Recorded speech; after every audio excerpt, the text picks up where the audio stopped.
Gyrophare attaque contre des aéroports, alerte générale, confusion et forte réaction. Que s'est-il vraiment passé? Les détails dans un instant.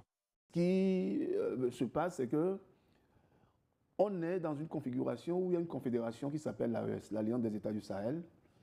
Donc, dans le but, c'est de mutualiser les forces pour lutter contre le terrorisme.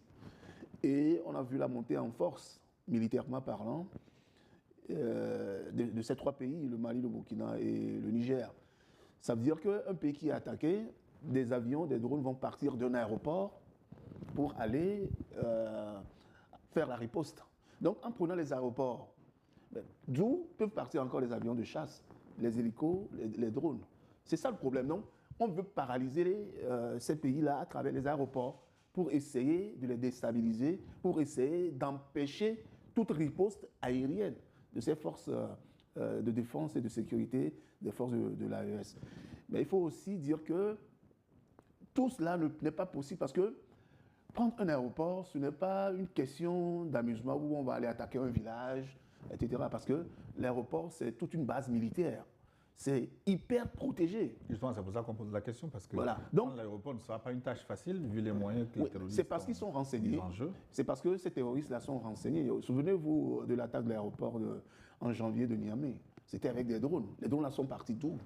C'était compté avec les renseignements militaires qui ont justement renseigné ces terroristes-là à travers des points où ils peuvent attaquer, vous voyez, à travers des satellites. Donc, ce qui se passe, c'est vraiment grave. Et si on ne prend garde, c'est toute la région qui risque, toute la région du Sahel, qui risque de s'embraser. Parce qu'on prend l'aéroport, ça veut dire qu'il n'y a plus de riposte, ça veut dire que le terrorisme va se généraliser. Ça veut dire que ce qui s'est passé en 2012 au Mali risque de se passer où des villes entières, des régions entières seront coupées de la capitale. Donc c'est ça. L'aéroport, on peut faire débarquer rapidement aussi des forces extérieures.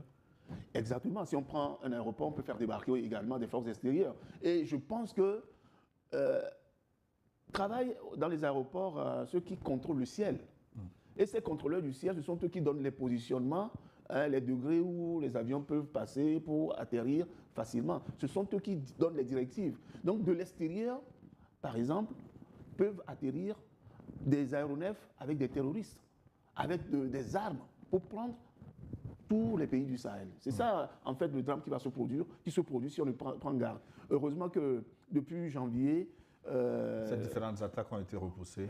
Non seulement été repoussées, mais ça a permis au général Tiani de voir les failles dans le dispositif sécuritaire de l'aéroport. C'est-à-dire qu'il y a des quartiers tout autour de l'aéroport de Niamey qui ont été rasés complètement. Il y a les murs qui ont été prolongés et des caméras, plus de 350 caméras qui ont été placées.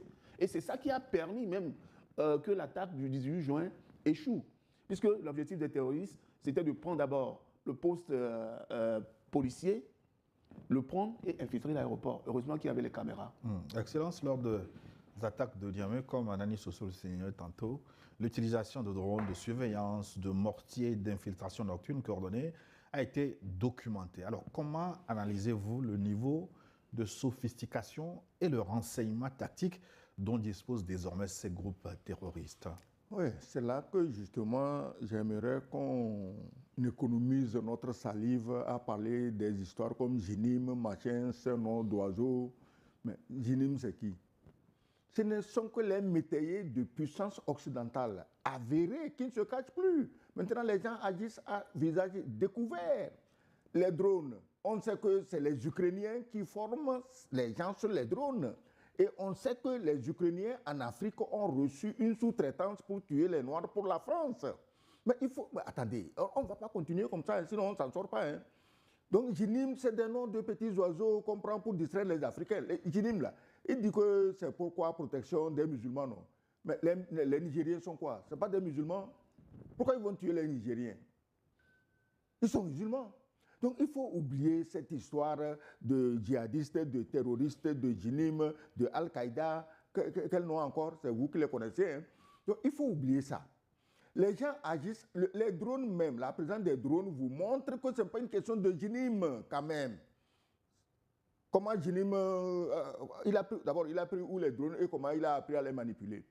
Aujourd'hui, moi je suis toujours sidéré de voir l'apathie dont font preuve les Noirs en général et les Noirs ouest-africains en particulier. On dirait qu'on nous a anesthésiés, on nous a drogués, on a, disons, mis sous cloche notre intelligence. Mais il y a des menaces qui sont là, elles sont réelles, elles sont quotidiennes. Pourquoi le capitaine Ibrahim Traoré du Burkina parle d'hiver blanc ou d'hiver noir plutôt, d'hiver noir? Pourquoi il en parle? Pourquoi il parle de guerre de longue haleine? Moi, je suis surpris dans le cas du Niger. Les gens disent, ah, ils avaient déjà fait, ils sont revenus, mais ils reviendront 1000 fois si vous les laissez revenir. C'est des pays où les gens sont habitués depuis leurs ancêtres à faire des guerres de 30 ans, des guerres de 100 ans. Chez vous, la guerre n'a même pas duré 3 ans et vous croyez qu'ils sont fatigués. Ils ne seront jamais fatigués parce que pour eux, c'est une question de vie ou de mort.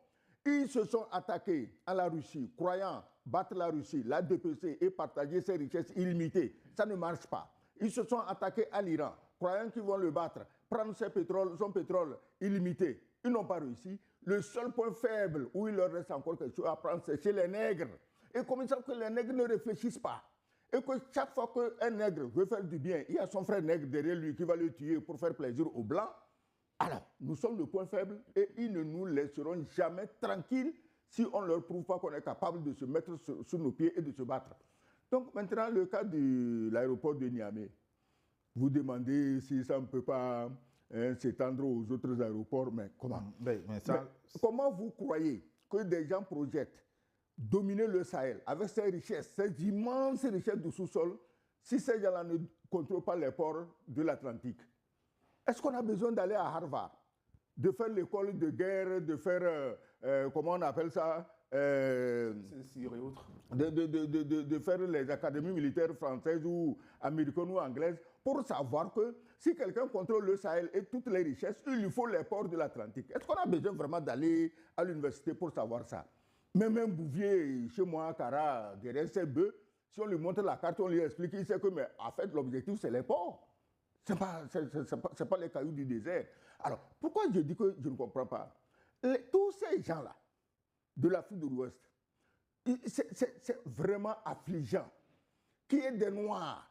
Mais là, Dieu nous a fait une peau noire. Mais heureusement, il nous a donné un cerveau blanc comme le cerveau des Blancs, des Chinois, des Indiens, des Papous, des Aztèques. Mais pourquoi nous, notre cerveau blanc, là, on ne l'utilise pas à bon escient? Comment se fait-il que plus de 40 pays se mettent ensemble, attaquent la Russie par Ukraine interposée, parce qu'ils savent que la Russie est très riche, on veut la dépecer. Et vous, les Noirs, vous ne comprenez pas que vous-même, là, vous êtes encore plus facile à attaquer, à vaincre. Et les gens sont là, ils s'amusent. Il y a 3 courageux qui se lèvent, et au lieu que les autres suivent, tu vois ces petits nègres à peine alphabétisés, qui racontent des histoires. On paye des médias sérieux, paye des gens pour dénigrer les libérateurs du Sahel. Et c'est des médias des pays africains. Et ceux qui font ce dénigrement, c'est des Noirs. Comment tu peux comprendre ça? Est-ce que tu as vu un Français en train de dénigrer l'Ukraine pour faire plaisir à Poutine? Mais le jour là même, il sera flingué. Il va se suicider. Dans ce pays, c'est à la mode. Quand tu fais des conneries, tu te suicides. Mais regarde ce qui se passe en Afrique. Même des gens originaires du Sahel même, ils se lèvent, ils dénigrent leur propre pays, contre un peu d'argent, ils sont prêts à vendre leur pays. Mais le problème est mental chez les Africains. Le problème est vraiment mental chez les Noirs. Donc l'attaque au Niger, moi, ce que je peux dire, c'est qu'ils avaient déjà attaqué, ils sont revenus, ils reviendront, et pas seulement au Niger. Vous posez la question si ça peut s'étendre... Oui, c'est tout un chapitre qu'on va aborder tout à l'heure. Tant que je demande à Innocent Sossou de m'analyser la communication officielle sur ces différentes attaques, sans ambiguïté maintenant, Niamey accuse Paris d'être derrière les mercenaires. Mais pourquoi on n'amplifie pas cette accusation pour creuser et convoquer le pays cité devant ses responsabilités? L'un des problèmes qu'on a, je crois que l'ambassadeur vient, vient de l'aborder un peu, c'est que en matière de communication, on est encore un peu en retard. Parce qu'on n'a pas des médias aussi forts. Vous voyez ce qui se passe, par exemple, sur les médias occidentaux, lors de la guerre de l'Iran, lors de la guerre de l'Ukraine. Il faudrait que nous nous dotions de moyens de communication efficaces. Maintenant, Abdourahmane Tiani a compris un truc, que l'ennemi, il faut l'attaquer sur son propre terrain. C'est ça qu'il fait en fait avec la France, c'est ça qu'il a fait avec le Bénin de Talon. Et c'est ça qu'ils font avec la Côte d'Ivoire, par exemple. Donc, on les attaque de manière frontale. Ça, c'est une grande communication. Maintenant, on n'a pas de relais. C'est-à-dire qu'il y a une parole officielle. Et on a vu dans le temps que Abdourahmane Tiani, lors d'une sortie, avait indiqué même des positions. Ce qui allait se passer, telle personne a rencontré telle personne à tel endroit, il y avait un positionnement de tel truc vers tel truc, il y a une base au Bénin à tel endroit. C'était une communication. Maintenant, je voudrais que nos pays se dotent de moyens de communication efficaces. Mais est-ce que cette affaire ne va pas au-delà de la simple communication? Je ne sais pas, de la diplomatie. Pourquoi les pays ne peuvent pas se mettre ensemble pour convoquer la France et tirer cette affaire au clair? Ça ne peut pas se faire parce que la France fait partie de l'une des puissances du monde. Vous avez vu, lorsque le Mali avait essayé de convoquer la France au niveau du Conseil de sécurité, qu'est-ce qui s'est passé? Alors que le Mali avait des preuves irréfutables. Et le Mali avait donné ces preuves-là à certaines puissances qui savent ce qui se passe. Mais qu'est-ce qui s'est passé? Rien. L'Afrique, c'est une portion congrue dans ce monde-là. Nous ne sommes pas considérés. Nous n'avons même pas une seule place. L'Afrique, plus d'1 milliard d'habitants. 30 millions de kilomètres carrés. On n'a même pas une seule place au Conseil de sécurité. Alors que des pays comme la France, avec 66 millions d'habitants, ont un droit de veto, ont un droit de vie ou de mort sur le reste du monde. Vous trouvez que c'est juste? Donc, aucune communication, que même l'Union africaine se rassemble, que la CEDEAO, que les organisations régionales se rassemblent, ça n'ira nulle part. Mais c'est le seul point sur lequel nous pouvons travailler, et sur lequel on a travaillé depuis des années maintenant, qui a fait prendre conscience à la jeunesse africaine qu'il y a quelque chose qui se passe, qu'il faut qu'on se réveille, c'est à travers les réseaux sociaux. Et c'est là où nous pouvons communiquer ardemment. Maintenant, il faut que, comme les médias mainstream occidentaux sont là, il faudra que nos pays se dotent aussi de communicants qui savent saturer les réseaux sociaux. On a vu en Iran, vous avez vu, même il y avait une structure qui ne faisait que des Legos. Je ne sais pas si vous avez vu ça. De quoi? Des Legos. Ils ont pris des Legos pour faire des dessins animés. Mais c'est une communication qui était efficace.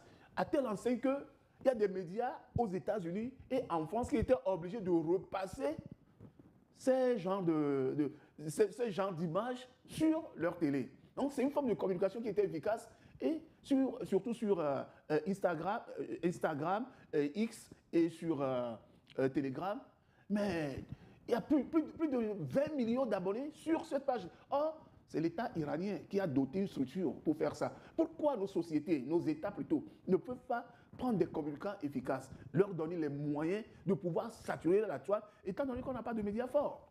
C'est ça le problème. Ce déficit de communication, c'est un sujet lourd sur lequel peut-être il faudra consacrer toute une émission. Je disais qu'on aborde maintenant le deuxième chapitre de cette émission, le risque d'extension de ces attaques aux capitales de la sous-région. Excellence, un aéroport, on le sait, est par définition une zone sanctuarisée. Est-ce que les protocoles de sécurité actuels à Ouagadougou, mais aussi à Abidjan, Cotonou, Dakar, Lomé, intègrent ce risque d'assaut terrestre de type commando saturant? Tu sais, tout est possible. Tout est possible. Pourquoi? Parce que il n'y a jamais une attaque d'un lieu aussi stratégique s'il n'y a pas des traîtres à l'intérieur. Est-ce que vous voyez? C'est-à-dire que les gens qui attaquent ont des informations à partir des traîtres à l'intérieur du système.